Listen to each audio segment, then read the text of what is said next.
చిక్రీ step చూసారు కదా, ఈ స్టెప్ ని కరెక్ట్ గా చేస్తే బ్లడ్ సర్క్యులేషన్ ఇంప్రూవ్ అవుద్ది, హార్ట్ కి మంచిది. నేను వేరే డిఫరెంట్ గా నేర్పిస్తాను మీకు. ఇది డాన్స్ ఏం చేయబడలేదు అంత కష్టపడి.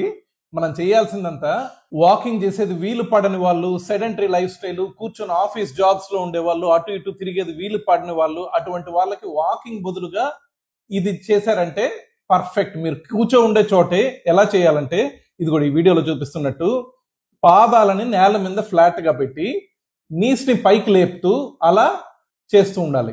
ఇంకొకటి ఏంటంటే అదే విధంగా కూర్చొని కాళ్ళు పైకి లేపి యాంకిల్స్ అటు ఇటు మూవ్ చేయడం. ఇలా చేయడం వల్ల కంటిన్యూస్ గా మీకు బ్రేక్ ఉన్నప్పుడు, ఫ్రీ ఉన్నప్పుడు ఒక్కొక్క 10 సెట్లుగా చేసుకుంటున్నారంటే వాకింగ్ లో ఏమేమి అడ్వాంటేజెస్ ఉంటాయో ఇంచుమించు అన్ని దీంట్లో కవర్ అవుతాయి.